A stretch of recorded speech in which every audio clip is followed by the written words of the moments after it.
look for a step. So I guess I'll start without the slide clicker, and then once Jason gets here, I'll plug it. Today we have Sloan Coates, who happens to be my roommate also, and he spends most of his time at Lamont, and he's a PhD student hoping to graduate, I think, in April.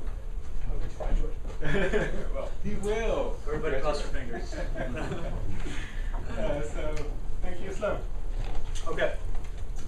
So the title of this talk is Are Simulated Megadroughts in the North American Southwest Forest, and it's a paleo model data comparison of the Common Era. And this is work that I completed with the help of Jason, who was just in here but left TV slide clicker, and then Richard, Ben, who's right over there, Haibolu and Naomi Henderson, who helped with a lot of programming and data support at Vermont, and then Fidel, who just gave the talk downstairs about an hour ago. So I'm going to start just by parsing what I mean when I ask if things are forced. I'm going to think of it as two different components. One is the exogenous forcing, so that's going to be variability that's driven by the trace gases and the solar and volcanic variability.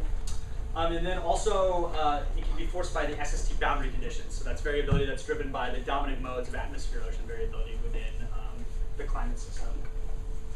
So I'm going to be asking if megadroughts were forced in terms of both of those two components. But to start, we should give some general motivation for why we're going to be doing paleo model data comparisons of the Common Era, why these are an important thing to do. And the fundamental reason for that is that the instrumental record is just too short to be able to resolve decadal to centennial scale variability. So this is the number of rain gauge stations in temperate and tropical locations, and you can see that the number goes down to about 0 right around 1900. So at the most, we're going to have 150 years or so of instrumental data, and that's just not enough data to be able to resolve these longer time scales of variability.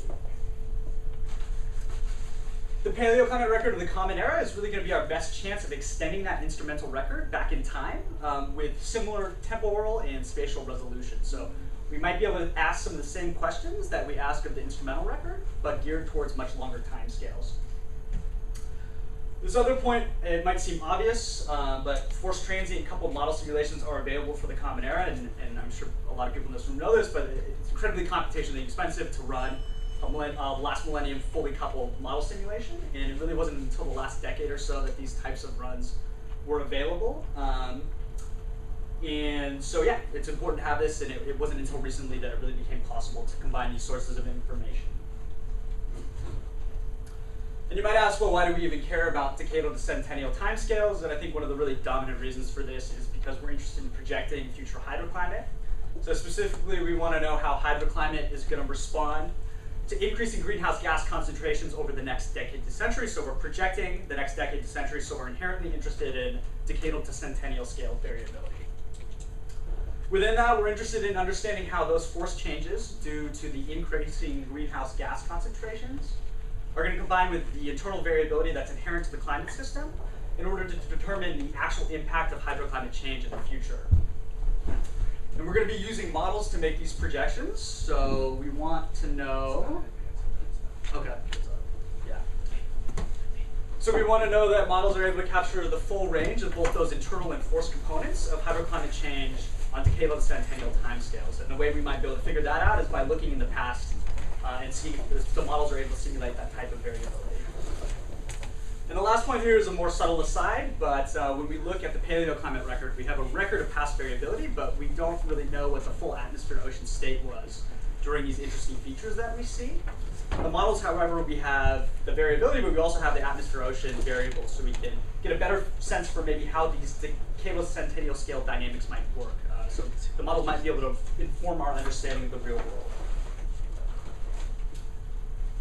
More specific motivation, why we're going to be talking about the southwest of North America. It accounts for 16% of the United States population. It's one of the fastest growing regions in the United States, so there's a lot of people that live there. But perhaps more importantly, it grows half of domestic food crops. And the southwest grows this food despite the fact that the water supply in the southwest is fickle and unpredictable. It relies really heavily on large-scale infrastructure. And large-scale infrastructure is inherently not adaptable. It's very expensive to build. It takes maybe up to a decade to construct, and it's inherently static in spacing. So if the variability or mean state of hydroclimate were to change in the southwest over the coming century, that would be really problematic in terms of that very static water supply system. From a scientific perspective, the southwest is interesting because if we look over the last millennium, there are multiple decadal to century scale so-called megadroughts. So this plot here is from Cook et al. In 2009, and it shows the percentage of drought area in the western United States, and this is from a tree ring-based reconstruction of hydroclimate variability, and it's called the North American Drought Atlas. I'm going to be talking about that quite a bit more during this talk. But we see here that during this period from about 900 to 1300, which we call the medieval climate anomaly, we have considerably drier conditions over the western United States, and that dryness is punctuated by sort of decadal to centennial scale periods where the percentage drought area over the western United States got up to about 70%, and we call these periods megadroughts. So I think it's important to note that megadroughts are really a robust feature of the paleoclimate record. They were first identified by Stein in a Nature paper in '94, and then independently corroborated within that North American Drought Atlas. And I think one of the interesting things about them is they're not just a feature of the paleoclimate record, but we also see them within the anthropological record. So this again is from that North American Drought Atlas. It's inverted, so dry is going to be up, wet is going to be down, and we've highlighted some of these more severe features during the medieval climate anomaly. And this picture down at the bottom here is the Temple of Jaguar in Tikal, and it's a Mayan monument. And the rate of Mayan monument construction was really high up until about 900 CE, at which point it fell off to almost zero. And one of the dominant theories for why this happened was there was this period of hydroclimate change in North America during the MCA, and there was also probably hydroclimate change within Central America that impacted that Mayan civilization. This other picture is from Pueblo Bonito in Chaco Canyon, which is in New Mexico, and it was a Pueblo settlement of about 1,000 individuals that was abandoned right in 1150 CE, and that's sort of smack in the middle of perhaps the most severe of these megadrought features. And again, the theory is that they had to abandon the settlement because of drying over that region. Are those rank things all systems? What's that? The rank things, are all systems for keeping water, or that's ruins? I actually, yeah, so these are ruins, but I don't know exactly what they represent. They're ceremonial kivas for religious ceremonies. There are people here that know more about this than I do. Maybe they would have lasted longer. So and we can actually look at the spatial features of that particular drought. So this is the composite of hydroclimate from that tree ring reconstruction from 1130 to 1170 AD. And the browns are dry, the greens are wet. And we can see that it was nicely dry here over that New Mexico region. And it was centered right over the southwest. So why do we care about megadroughts in the context of that sort of broader motivation? And the reason that we care is that megadroughts are hydroclimate change on the time scale over which we are hoping to project future climate. So this is the type of thing that we want to make sure models are able to simulate. So we're going to be asking if models are able to simulate megadroughts. We can also ask how they do it. But I'm going to start off giving a hypothesis, and the hypothesis is this. We think that models are going to be able to simulate drought that's characteristic of these megadroughts in terms of both the persistence and the severity of the features.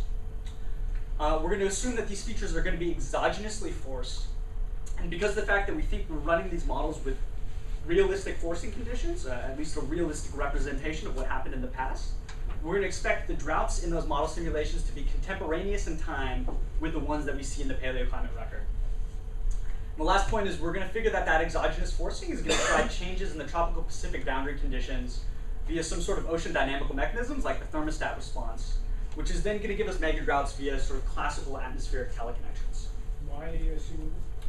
This is just like a hypothesis. I don't know that I necessarily believe this is true, and actually the results are going to show that most of this is not true.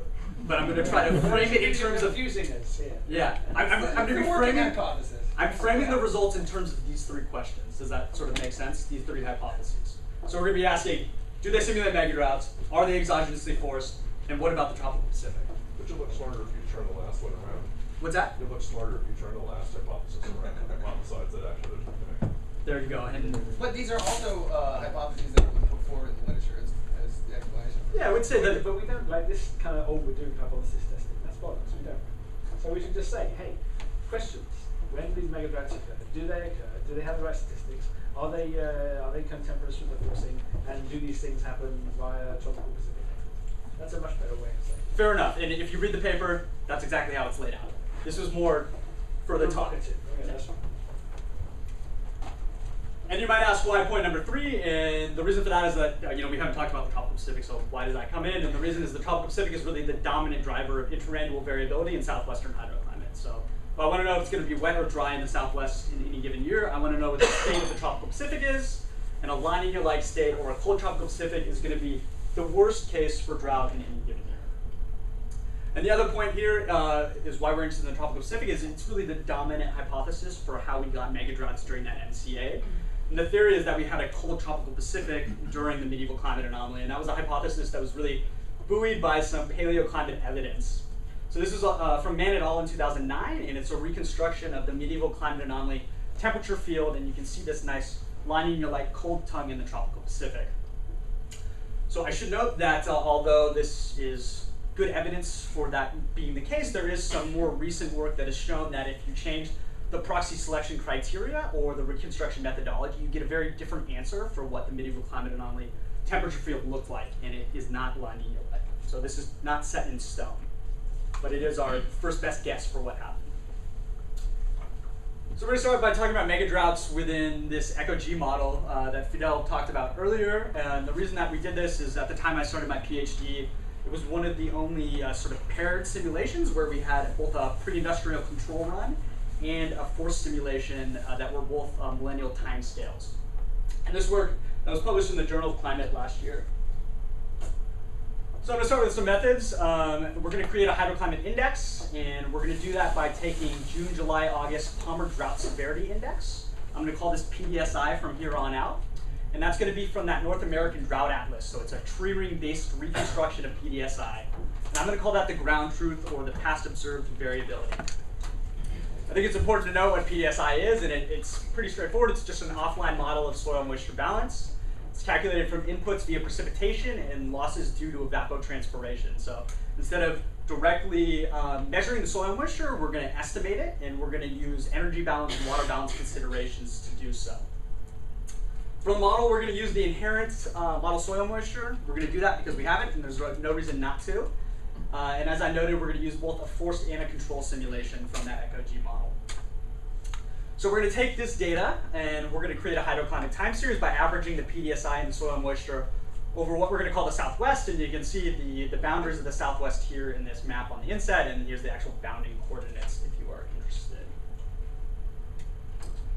So once we've created that time series, we need some way to identify drought. So I said that we're interested in megadroughts. We really want to find the most persistent and severe features within the record. So the way that we're going to do that is something called the to-start, to-end method, and it sounds more complicated than it is. What we're going to do is we're going to say a drought starts after 2 consecutive years of negative soil moisture or PDSI anomalies, and it's going to continue until 2 consecutive years of positive soil moisture or PDSI anomalies.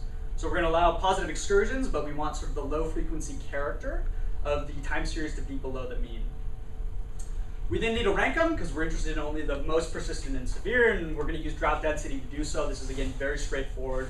We're going to go from the first to the last year of each identified drought and sum either the PDSI or the soil moisture.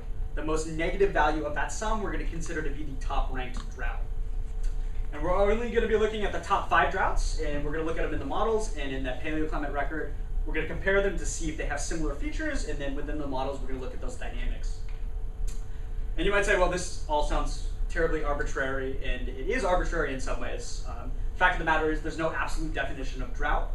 And I think it's important to note that we tried other methods to identify droughts, and it really doesn't make a difference. Essentially what we're trying to do here is just identify a subset of the most persistent and severe features, and this is perfectly fine for doing that. It doesn't necessarily matter that we're capturing objectively the 5 most persistent and severe. And here's the result. So we plotted the Southwest average hydroclimate and from the control simulation, so that's going to show the internal variability within the model. From the forced simulation, so we get both the forced and the internal variability. And then the PDSI from the NADA, and we're going to call that our observed variability. This bottom panel here is the solar and volcanic forcing that was used to drive that force simulation from ECHO-G. The interannual variability in these plots is plotted with the bar plots. The 20-year low pass is that thick blue line, and the 5 top-ranked droughts are highlighted in red in each data set. So there's a couple things to notice here. The first is that we're getting droughts in both this force and control simulation that are characteristic in terms of persistence and severity what we saw within this North American Drought Atlas. So we're getting megadrought-like droughts. But we get them in both the control run and the forced run, so we don't need the forcing to be able to simulate these persistent hydroclimate features. And in fact, if you look at that control run, it actually has more persistence than the forced run. And that might suggest that the forcing can actually act to interrupt persistent hydroclimate features within this particular model. The next point, and there was that first hypothesis, if we figured it was forced and we used realistic forcing, the droughts might line up between that forced simulation and the North American Drought Atlas. But you can see there's really no droughts that are contemporaneous in time between these 2 data sets. And we can actually look at the forcing state during these droughts in the forced run, and we see that there's also not really a preferred forcing state. So this drought in the 16th century occurs during a period of relatively low solar and volcanic forcing, whereas this drought in the 19th century occurs during a period of relatively high solar and volcanic forcing. So this all seems to suggest that we can get megadroughts within this ECOG model, but they aren't tied in a coherent way to the exogenous forcing. But we can ask, well, what exactly is happening dynamically during these features? And what we find is really consistently it's a winter precipitation anomaly that's driving that drying within the model during megadrought periods. So what we've shown here is a composite of winter precipitation during those 5 identified drought features in both the control and the forced run. And what you see is we get this drying over the southwest, wetting over the northwest. And this dipolar pattern is really indicative of like the canonical La Nina-like precipitation state. So this is what we would assume we would get if we had a La Nina-like state in the tropical Pacific on interannual timescales. But we can actually look at the state of the tropical Pacific within this model, and that's what we've done here. We plotted the tropical Pacific sea surface temperature gradient. It's an index of ENSO variability that when it's positive is La Nina-like. When it's negative, it indicates El Nino-like conditions. We've highlighted the drought periods again in red in both the control and the forced run. And what we see is while there are some periods that are persistently La Nina-like during these megadroughts, so for instance, this drought right at the 1300s within that forced simulation, the majority of these droughts vary between having El Nino-like and La Nina-like conditions or almost entirely El Nino-like in character.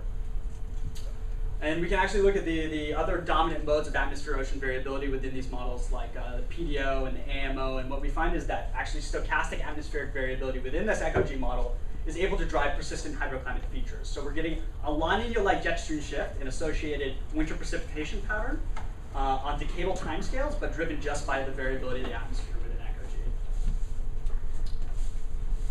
So back to that hypothesis, we find megadroughts within this model. They're not tied in any coherent way to the exogenous forcing, and they also aren't consistently tied to the tropical Pacific boundary conditions. And in fact, we find that we can get persistent drought within this model just by stochastic atmospheric variability.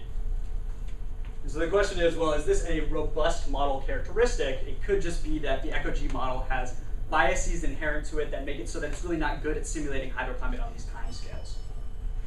And then the question is, well, why should we care? And the reason that we should care goes back to that idea of projecting future hydroclimate. So our skill in terms of projecting the future hydroclimate state is going to be due to slowly varying sea surface temperature boundary conditions, the greenhouse gas concentrations in the atmosphere, perhaps solar variability. But if we can get these droughts or hydroclimate change just by stochastic atmospheric variability, that would suggest that it's really not that predictable future hydroclimate.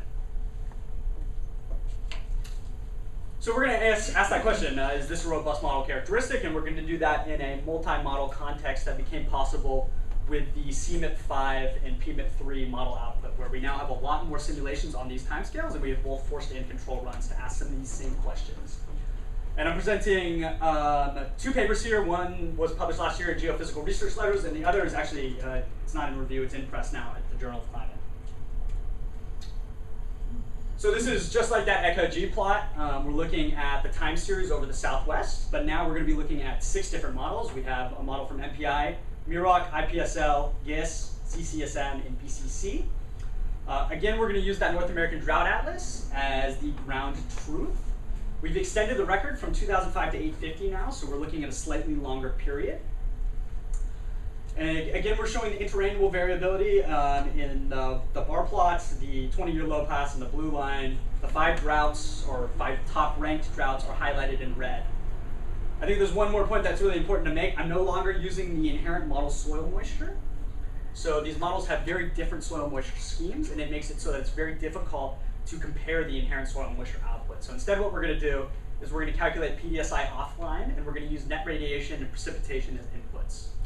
And we've reconstructed PDSI in this North American Drought Atlas, so it's sort of an apples-to-apples comparison between the models and to the North American Drought Atlas. Well, but I mean, you're making an assumption there that the model soil moisture actually looks like PDSI. Have you checked that in any of the models? Yeah, so Jason has some work, and Ben as well, comparing PDSI. I mean, where this thing's really become a problem is when you move into the future and you start moving out of that sort of calibration interval temperature range. But in this case, if you look at the different styles of PDSI and you look at the soil moisture as you go back in these last millennium simulations, they look pretty similar. So PDSI actually tends to do a pretty good job of calculating that sort of water balance. Okay, so the main things to see here is that we're getting mega-drought-like droughts within all of these model simulations. So there are some differences in persistence between these different runs, but what we do see is they're all getting these sort of persistent, decadal, and longer time scale droughts. Sorry to be a pain again. But the way you calculate this is just you're taking the 5 biggest in each of those models, right? So to what extent are the 5 things in each of these models comparable? So you mean those? So I mean, maybe EPSL, their droughts have huge water deficits, whereas the ones in GISS only have tiny little water deficits. But you still ranked the top 5. I mean, sure. Are they similar? And they are similar. I mean, the point is that there are some intermodal differences. Some have more persistent and severe droughts than others. But in general, they are quite similar. And if you look at sort of the number of 10, 15, and 20-year droughts and the mean PDSI over these features, and that's in the paper itself, you see that they all sort of fall within that Noto range. So they're doing a relatively good job of capturing this type of variability. But I think it's definitely a point worth making that there are intermodal differences here. Yeah? If you looked at the top, the single top drought, even if the models put the droughts in the same place, just because you're looking at the single top drought, you might not see that in the models. And similarly, what if 5 top droughts isn't enough? Maybe you need to look at 15 or 20, I don't know, to really see if they actually match up. So I'm saying maybe they match up, but their magnitudes are different and you're not noticing. So we look at this in sort of this way and then in the inverted way, where we look at the number of different length features. I'm going to show that on the next slide. I don't actually show the Nada values on the next slide, but within the paper, we really do see that these models are capturing this. I think the main point here is that looking at the top 5 droughts is important because I want to look at the dynamics within the models, so I need to cut it off at some point and see if there's any consistency with how they're simulating these types of features. That's where that really comes from, is just the need to select a subset of the most severe features to sort of analyze in more depth. Does that kind of make sense? I'm saying you haven't disproven your hypothesis. You failed to show evidence for it. But the evidence might still be there if you look harder. In terms of the actual forced impact on persistent hydroclimate? Yeah. Okay.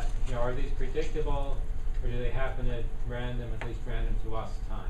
Okay. So I'm going to talk more about it now. So basically, you look at the timing of these features. So these ones have very similar forcing conditions. I mean, Gavin could probably expound on that more, but they tend to be pretty similar across these PMIP3 runs. And despite the fact that they have similar forcing conditions, these droughts aren't contemporaneous in time across any of these 6 models.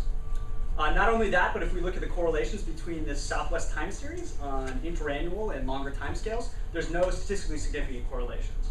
So that seems to suggest that it's really predominantly internal variability that's driving these features within these models, right? And it actually really suggests that hydroclimate in general within these models in the Southwest is predominantly internal variability on both interannual and longer timescales. Yeah, so that's basically the dominant point there, is that it really looks like these models have a lot of internal variability, and that masks the forced responses. That doesn't mean that these weren't forced in the real world, and that's not a question I can answer, I think, with this model ensemble, because it could just be that they have some sort of compensating feedbacks, or the forcing's not scaled properly. But what we can say is that it's really predominantly internal variability that drives these features within these models. Yes? Sloan, so doesn't this also depend on your definition of mega drought? If you change these definitions, maybe you do get persistent features. So if we look at this, So basically what we've done here is we've gone into a control run now. So these are 500-year control runs. So the CMIP5 control runs were 500 years in length, so much shorter, unfortunately, than those last millennium simulations. But we can calculate the number of 10, 15, and 20-year droughts within those control simulations, also using PDSI over the Southwest. And we've listed the number as an asterisk, okay? So that's the number from a control run. So because that last millennium simulation is much longer than the control run, it's 1,200 years in length. The GISS one's the same length. Yeah, so what we ended up doing was taking the 850 to 1850. Wait, you guys have a 1,000-year control simulation? 850 to 1850. Is it available on the? That's It's 850 to 2000. Actually, it's 850 to 2030. Yeah, the force simulation, but the control simulation is The only. control simulation is your 850 to year 2030. Okay, but Force not all of the model simulations simulations are have all 1,000 years, so we just cut them off at 500. So we took 500 years out of control simulation. And so for the force simulation, what we're going to do is take a 500-year window, and we're going to slide it across that full force simulation. For each 500-year period, we're going to calculate the number of 10, 15, and 20-year droughts. We're going to plot the range there as a box plot. So that's the range that we get from the force run if we had a same length simulation. One question before we get too far from the previous slide. So the Southwest, in the American Southwest, the collapses of those societies, a lot of it wasn't just that there was a 15-year drought. It was like persistent year after year. Whereas the model runs that you're choosing, you're choosing it based on the biggest, like your running average. It's not, and it seems some of those have very normal, even high precipitation years. Yeah, within that, yeah, so we do allow. Whereas in the observations, isn't it more persistent? Go back. Going back. Yes, see? Look, these guys are all low. If you look here, like, look, that's a lot of precip. Yeah, and there are some definite differences. And I mean, none of these models are doing anything like where we have an MCA where we have, I mean, all of these droughts, the persistence in the MCA compared to the modern period within that North American Drought Atlas, it's completely different. So this is your criteria for choosing. I mean, would a drought have more impact if it's not looking at absolute magnitude, but persistence of not having a good year in between? Yeah. And I mean, we try to input that in some levels in terms of using a drought density. If you have a lot of positive years within that, you're going to have a smaller sum across that PDSI, right? And that is meaningful. But if you compare the drought density across these simulations, we still get Megadrought-like droughts. I don't know that I'd argue that we're getting as many as we get within the paleoclimate record, but we do get persistent drought. And the real thing that we're trying to do here is we get them within the models. We get these persistent droughts, so how could they possibly happen? But Michael, what you're saying is not true. I know visually it looks like that, but the 2*2n, by definition, does not allow more than one positive year over the length of the counted drought. And if I don't know that Sloan has the figure here, but if you compare the number of the longest droughts, the number of those long droughts, and the number of droughts that you have plus 20 years or whatever, the models and the data all compare very well. I think we should be a little bit more like when people say that the models are doing a good thing, we should not be arguing. Oh, but if you're trying to identify mechanisms. Exactly. In the drought, like you have a couple of cases where it is the biggest and the longest. Mm-hmm.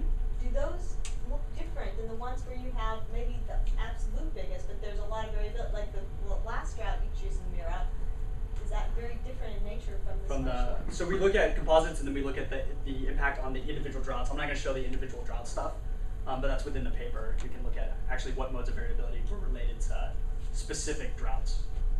What does the paper say? The paper would say, okay, the basic thing that we end up doing is CCSM is very different from these other models. So we look at essentially what CCSM does, and we try to form a hypothesis for why that happens, okay? And the other models don't do it, and it seems relatively clear why that's the case, why other things are allowed to happen. I don't know that CCSM is at all realistic, but that really ends up being the focus of the paper because it is particularly interesting in the context of these last millennium simulations. But you're right, choosing 5 random droughts, it may just be that the 5th drought has completely different dynamics than the other ones, but that's still meaningful to us. If CCSM has 5 droughts and all 5 of them have a La Nina-like state in the tropical Pacific, that's interesting within that context. Even if Muroc maybe has 1 drought that's tied to the tropical Pacific, but other things can happen that produce megadroughts within that model. Does that help? Yeah, I'm interested in the other, because you're saying that there's not, it's like a random thing, but yet maybe there are different things causing the absolute largest ones, and maybe having more flexible selection criteria gets Sure, and you're absolutely right. That's entirely possible. I think we just had to cut it off at some point. I mean, this thing is already a tome of a paper.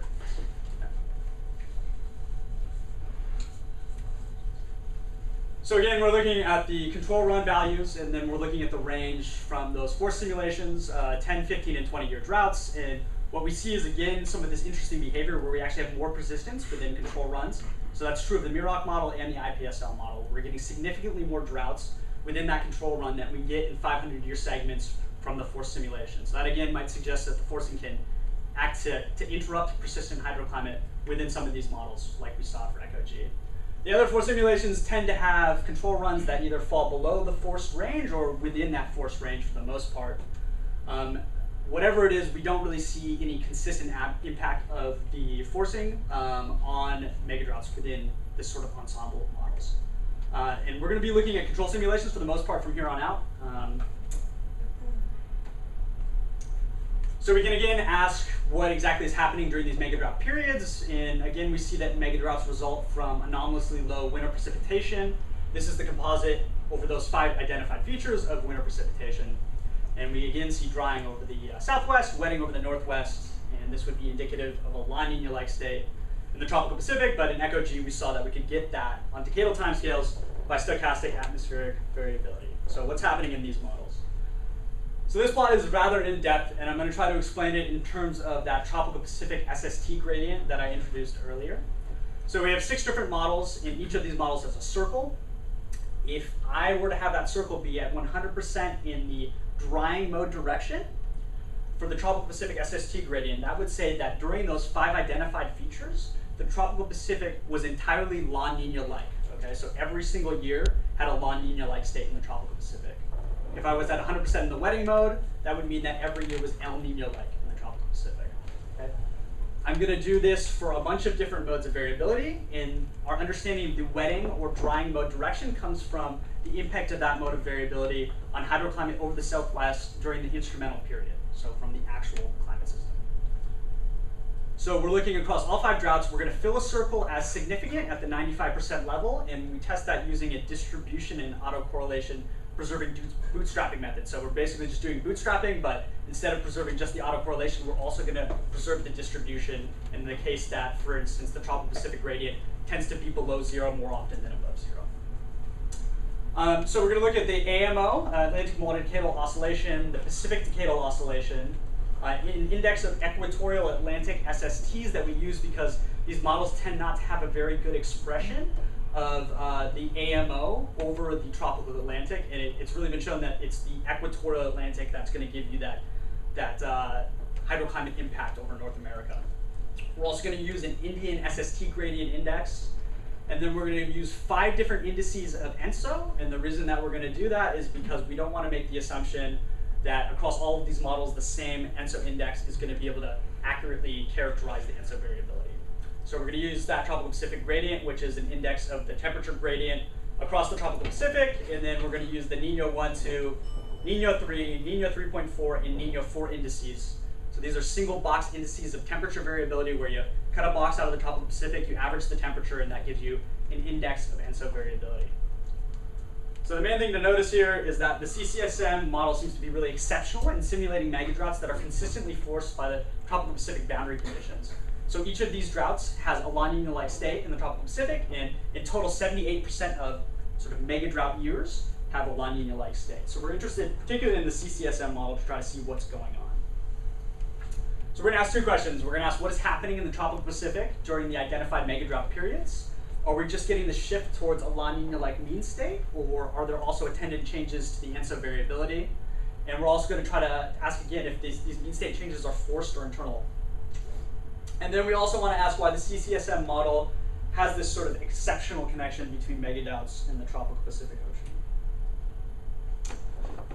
So the first thing we're going to ask is it just this mean state change, or do we also have a change in tropical Pacific variability? And to do that, we're going to take that CCSM simulation, and we're going to take a 27-year window. So 27 years is the longest drought that we have within CCSM. We're going to slide that 27-year window across the full simulation, and for each 27 years, we're going to calculate the La Nina fraction, so the fraction of La Nina years, and the Nino 3.4 variance within that 27-year window. We're then going to bin it as a histogram. And a histogram bin that corresponds to a megadrought period is going to be marked with a red X. If there are 2 megadroughts within a bin, then we have a 2 above that red X. So there's going to be 5 red X's in total. And what we see is that, well, the tropical Pacific gradient is consistent with a shift toward the La Nina-like mean state. There doesn't seem to be an attendant change in the ENSO variability during these megadrought periods. They sort of fall all over that distribution, and for the most part are sort of within the middle of the distribution. So then we can ask, well, is that mean state change forced? And what's plotted here is the second EOF of 20-year low pass tropical Pacific sea surface temperatures. And on the right here, we have the PC of that second EOF. We also have the 20-year low pass tropical Pacific gradient plotted there in black. And what we see is that this mode of variability explains about 90% of the variance in the tropical Pacific gradient on these timescales. This mode of variability was identified by Karnauskas et al. In 2012, and it's called Pacific Centennial Oscillation. And it's an internal mode of variability identified within models that drives mean state changes in the tropical Pacific. So it really looks like the variability in the mean state of the tropical Pacific within this model is related to this PCO mode of variability that's shown to be internal. We can't say unequivocally that the forcing doesn't matter to these mean state changes because of the fact that the forcing can project onto these internal modes of variability. But we're going to take a closer look at that in a couple of slides. So then the question is, well, what's different about CCSM? And this is a hypothesis from that Journal of Climate paper in 2013, where we said that stochastic atmospheric variability and internal modes of coupled atmosphere-ocean variability outside of the tropical Pacific are able to produce storm track shifts that are uninterrupted by tropical Pacific influence because of a weak and non-stationary ENSO teleconnection on multi-decadal timescales within that model.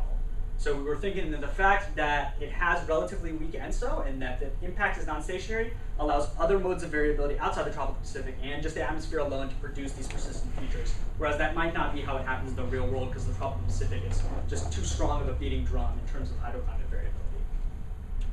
So we want to ask if this makes sense within the context of CCSM and then perhaps within the context of those other models. So this is from that GRL paper in 2013. And so what we've done to produce this plot is we've taken the observed teleconnection, and the way that we've done that is within the reanalysis. So we use the NCEP-NCAR reanalysis, which spans 1950 to 2005. So that's a 56-year period. For that 56-year period, I'm going to take the correlation between the Nino 3.4 index and 200 millibar geopotential height anomalies. And we're going to get this pattern right here in the inset. And we're going to call that the observed teleconnection. These model simulations are much longer than 56 years. So again, we're going to split the model up into 56-year segments. For each 56 years, I'm going to calculate the same style of teleconnection. And I'm going to have a bunch of different teleconnection patterns within both last millennium simulations, which are the box plots that are marked with the dashes, and control simulations, which are the solid box plots. For each of those segments, I'm going to compare the teleconnection that I get with the reanalysis pattern using a centered pattern correlation statistic. And that's just a Pearson's linear correlation coefficient, but in space instead of in time. So if a model were to have a teleconnection that looks exactly like the reanalysis, we'd be at 1 on this plot. If that teleconnection did not change at all through time, then there'd be no width to the box plot. Okay? So if a box plot is really wide, that means the teleconnection is changing a lot through time. If the box plot is really low on this graph, it means that the teleconnection within that model really never looks like this reanalysis pattern. Okay? So what we see for CCSM is that it tends to have this very realistic and stationary teleconnection between North America and the tropical Pacific. And that's really exceptional across these models. It's the one that looks the most like this. We can also ask about those mean state changes. So then, again, we're looking at 56-year periods, and we're going to calculate the trend in the tropical Pacific gradient. We're also going to do the same for a control simulation, which is going to be the dashed box plot. And what we see is within this CCSM model, we get the largest multi-decadal variability in the tropical Pacific gradient. So we're getting large mean state changes within CCSM. And these mean state changes are consistently able to impact hydroclimate over North America because of this realistic and stationary teleconnection within the CCSM model. So we might ask, well, what about these other models? So we found that IPSL actually has a weaker but still significant megadrought connection to the tropical Pacific. And that's in terms of the Niño 3 and Niño 4 indices. It's weaker than we saw in CCSM, but let's see if it has similar behavior to what we saw for CCSM. So IPSL, again, has a realistic and stationary teleconnection, as you can see plotted right here. And it has moderate variability in the tropical Pacific. Of these 6 models, this is the one that is the most CCSM-like in terms of its tropical Pacific behavior and connections to North America. We might expect that it had an even stronger connection between the tropical Pacific and megadroughts if it had larger mean state changes in the tropical Pacific, but it only has moderate mean state changes. For the other models, IPSL exhibits a weaker but still significant connection, as I just noted. BCC, GISS, MPI, and IROC don't have a significant connection between the tropical Pacific and megadroughts. That's not to say that they never have megadroughts driven by the tropical Pacific boundary conditions. It's just that across these 5 droughts, that's not consistently the dynamical driver. Okay? So MIROC and BCC, in terms of this hypothesis, have really weak multi-decadal variability and highly non-stationary teleconnections. So you wouldn't really expect these 2 to have megadroughts driven consistently by the tropical Pacific boundary conditions. GISS has a stable teleconnection, but it actually happens to have the weakest multi-decadal variability in the tropical Pacific. So while you would expect mean state changes to consistently impact North America, those mean state changes are really weak, and they're not able to rise above noise from secondary patterns of atmosphere-ocean variability. The MPI model has a highly non-stationary teleconnection. It's actually the least stationary of all the models, but it has large multi-decadal variability in the tropical Pacific. So you're getting large mean state changes, but they don't consistently impact North America because of that non-stationary teleconnection. So back to the hypothesis, we're getting megadroughts again. They don't appear to be tied in any coherent way to the exogenous forcing. And in certain models, specifically those that seem to have a stationary teleconnection and large multi-decadal variability in the tropical Pacific, these megadroughts are tied to the tropical Pacific boundary conditions.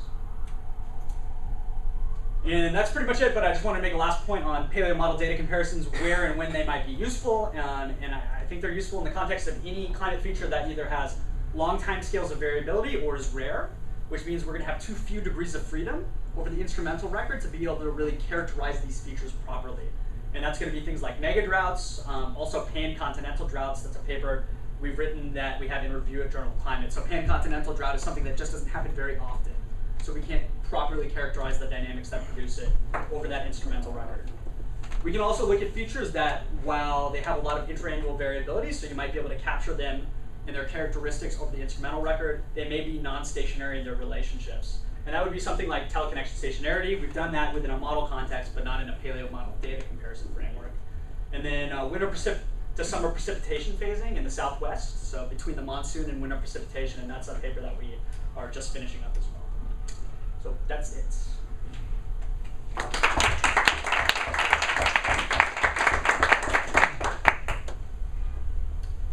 Any questions? Yeah, the proxies, all the megadroughts, like you pointed out, were happening early in the first half of the last millennium, whereas the model was random. So, what is something missing, or why do you think is that random that it should cluster that way? I'm hoping to test that. So, like, what's the probability that you just end up with all these things in the MCA? Yes. And you can do that maybe I want to do it in a time series modeling context. So you think about a power law in terms of the persistence within different time series, and if you bump up that power law, at what point do you end up with the possibility of getting these things happening with any probability all at the same time? No. That's what you're estimating? 1 in 32. Yeah, it's 2 halves, random occurrence in each half, and it's all one way, so that's 1 in 32. 1 2 to the power 5. I will cede the paper to you if that ends up being right on. But yeah, you're right. I think our first best guess has to get them clustered like that. The forcing's got to be important, right? I mean, but there is the possibility that if you go, as you start bumping up persistence within a time series, where's the point where that might actually happen? And I think that's an interesting question and something that's probably a pretty easy target. I thought I saw in those plots, I thought I saw some of the models had, similar amount of clustering, but the other way. Mm-hmm. And if we can look at them again, it didn't seem that unusual to me.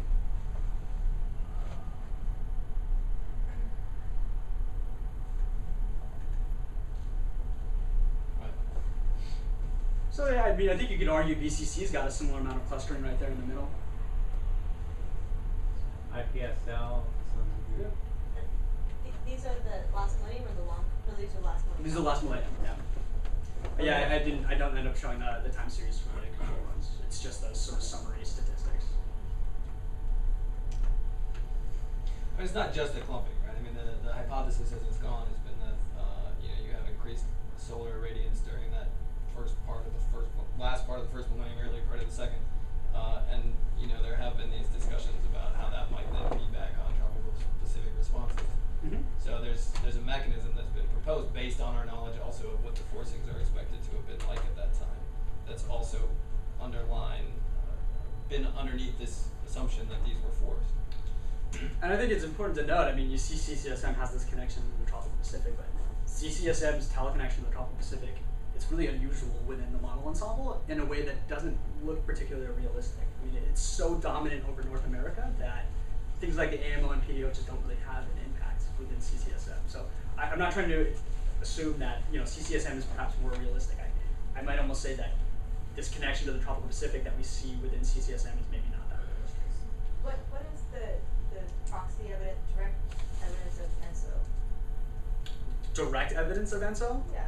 I mean, I don't know that there's much. There's Ken During Cobb's the coral record.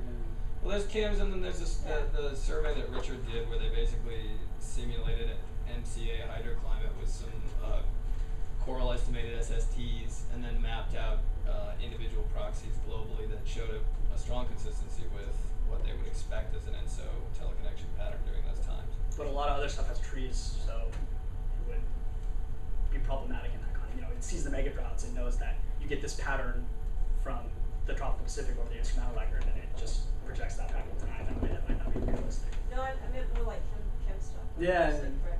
but it's not continuous. It's spliced coral records, so. I don't know, what would Kim say about it? I think she was very much on the forcing side of things 10 years ago. I think she's but backed now off a she's little in the bit on it. internal variability side of the argument. Because that warm MCA in her coral reconstruction depends to some degree on the splicing of the different series that she's put together, and so as she's filled in those gaps, I think it's changed the relative warmth that she estimated during the MCA relative to some of the other splices. Just different type of question. And so if we're interested in infrastructure design, is it correct to say that the implications of this are that these type of extreme events are relatively unpredictable, therefore we shouldn't be spending time and effort trying to estimate sort of maximum probable event size or whatnot when we're designing infrastructure? So I'm going to answer that in two parts. The first part is, if we think the models are realistic, and I don't know that I necessarily believe that, we might make that assumption that they're not predictable. But I think a more important thing to think about within this context is not where do you place the infrastructure, it's how do you make it more adaptable. And I think this would show that if you do believe this, that deciding where to place the infrastructure might be a crazy choice, but finding ways to make it more adaptable to changes, that's where you're going to be able to benefit society, right? The timing of hurricanes is not predictable, but there's a lot we can do to prepare for them. Well, but the timing is not the problem here. It's where it lands in space, right? Like, where's the cutoff between, in the forced response, if you look at models, they consistently show you that you're going to have expansion of the subtropics and drying, right? And you're going to have that impact. But the line of where that falls is really important in terms of if it's going to get drier or wetter over the coming century. But so in terms of magnitude and duration, though, we don't have any skill in if we could get quantifying that. if we can get hydroclimate change on the timescales we're projecting, decades to centuries, just from internal variability, that would be pretty problematic in terms of making infrastructure decisions. I mean, regardless of what the models show, right? I mean, we know we had megadroughts in the real world, right? And so, at a certain point, whether they're forced or not, it's kind of moot. I mean, we know the climate system can actually produce this, and so, it might be something we think about. And even if we don't trust the models, we still use these models for projections. So it's important to sort of understand how these things might happen. And then when you go and you say, oh, well, CCSM has a different response over the coming century than something like ECC, we might be able to understand why that is, and maybe think more about whether or not we think those dynamics are realistic or not. What about earlier megadroughts, specifically during the mid-Holocene? You go back 5,000, 6,000 years. There's evidence from the West for extended drought. just as big or as pronounced as that. You think they're the same beast, or? I actually don't have a ton of knowledge of Holocene megadroughts. I would. I mean, again, if they're going to be clustered like this, and that's a period of different forcing, you have to assume that the exogenous forcing, as your first guess, has an impact on these types of features. Well, there's a general period between, let's say, 3,500 to 7,000 years ago, where a lot of people are seeing extensive drought in the West. And a classic example of that are these rooted tree stumps in Lake Tahoe. They're now presently in 6 meters depth, and so that tells you that, and they're 5,000 years old, so that tells you at the time the lake was at least 6 meters lower. There's similar trees that are found rooted in Lake fallen leaflet just south of Tahoe. Pyramid Lake 018 shows drought. A lot of lakes in the Rocky Mountains are showing drought during this period. Yep. So there's a big extended millennial scale period that is dry. Tom, isn't that a much longer extended period of aridity than these kind of multi-decadal events? Yeah. But I think any way you cut it, the takeaway is that there's a scary amount of hydroclimate variability over the last 10,000 years. It's a variability and very different 6,000 years ago too, because the recessional forcing is different. Seasonal cycle. There's a lot of, to be able to capture the full range of potential states is just a lot. That's not an easy target. Well, that's kind of interesting. Like if you go and you pull out the CCSM and Holocene, do you see something like this? And does it have the same mechanism? No idea. I think it would be definitely worth looking at. Yeah, I mean, the forcing state would be so different. You wonder, because there's paleo-ENSO studies, right, that show that the variability of ENSO was quite different during the Holocene. It would be interesting to see. It's kind of like maybe it's increased through the Holocene. Okay. But it's very, in general, it's kind of. So, but I think you're right. I think it would be a very interesting. I mean, some of this is, it's being opportunistic with what's out there in terms of these model runs, and that would be an interesting thing to target. I guess the follow-up question I had about this is to what extent should we be attributing these droughts to a change in the mean state, El Nino versus La Nina, rather than a change in the variability? Because the mid-Holocene, there's fairly robust evidence that has less variability. So could the medieval megadroughts indicate a lack of ENSO variability? That's entirely possible. Rather than the centennial scale, century scale modulation. And I think that's why we were interested specifically in looking within that CCSM model to see if it was just a mean state change or if there's also a change in ENSO variability. Because if you look within models that Andrew Wittenberg's work with the GFDL model, you get these ENSO epochs where you have lots of variability and ones where you have really subdued variability. And I mean, it would be really great to have a GFDL last millennium simulation actually within that context. But yeah, I don't know. I mean, I think my best guess for how this happened in the past is you probably got a slight shift in the mean state. I doubt that you had a huge change in ENSO variability, and you figure a slight shift in the mean state is enough over a long period of time to give you land surface feedbacks like you get from something like the Dust Bowl. Because if you look at these patterns of drought, they actually tend to be a little bit unusual. They have like a big Great Plains response that would be consistent with like some pretty dominant land surface feedbacks, and Ben has some work looking at dune mobilization in that context. It almost seemed like it wouldn't take that large of a mean state change to start to kick that process off and start to give you this persistence that you wouldn't have otherwise. So, has anybody looked at the occurrence in the models of drought deviation or compared it to the other observation drought atlas? There has to be another way of, if there is clearly an out-of-phase relationship, that you have long megadroughts in medieval times in North America while you have them later on in Asia. It would be interesting to see whether in different models this out-of-phase thing happens depending on the mode of climate variability that is dominant to produce the drought as well. Yeah, so I'm actually working on reconstruction now just based on trees.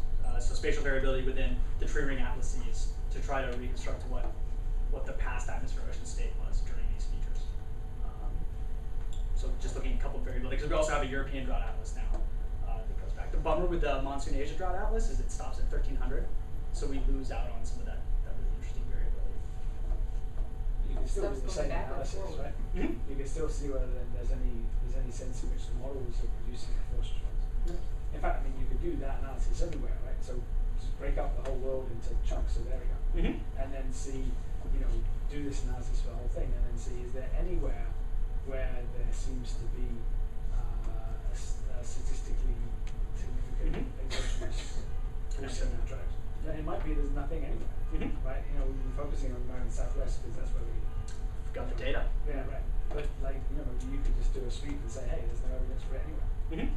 And I think that'd be an interesting way to look at it. So Gavin, you presented, what was it, a year or so ago about, I mean, it could be that the models are getting the forcing of the tropical Pacific incorrect, and you had shown something about the importance of stratospheric feedbacks and the way that was Well, I mean, so expressed. I mean, so when we so these runs here with non-interactive atmospheric composition.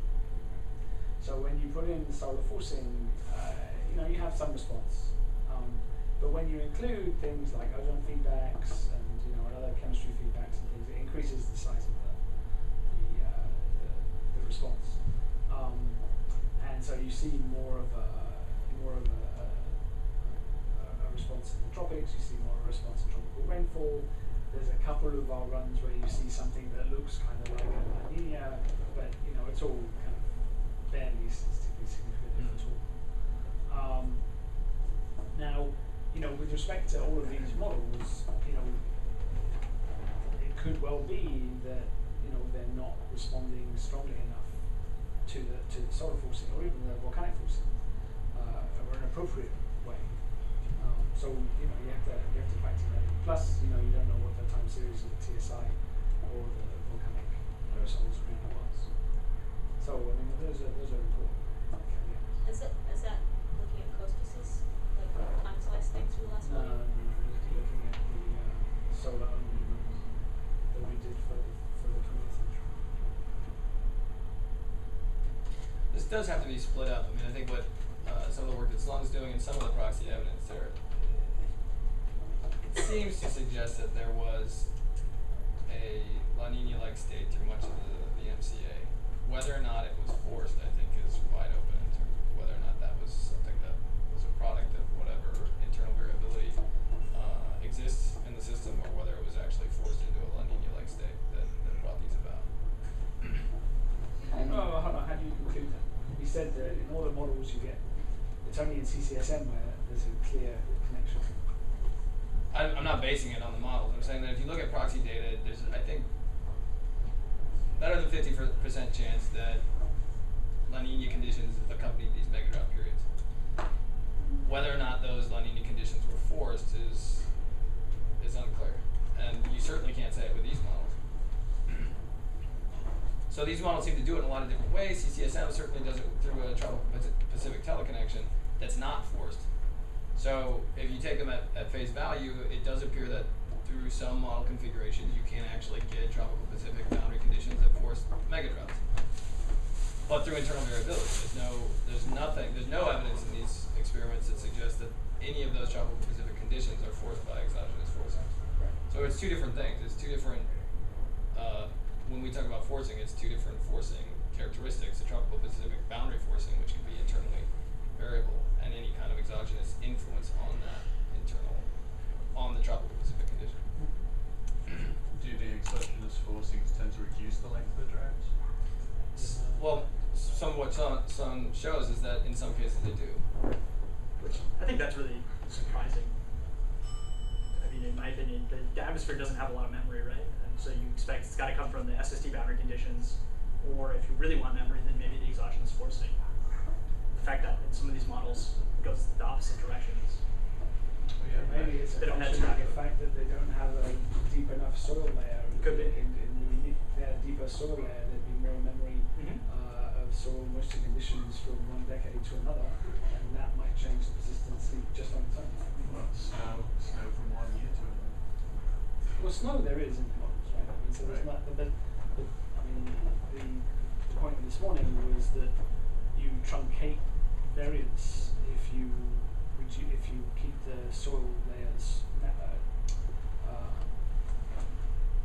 shallow. Right? Well, yeah, and so maybe the forcing can just act to dry out the soil layer in a way, because it's, you know, within the control run, you don't have that happening, so you get these more persistent features. But within the force run, if it's a really shallow soil area, you can dry it out to the point where you're cutting these droughts off in a way that you wouldn't in the control run without sort of pinging the forcing.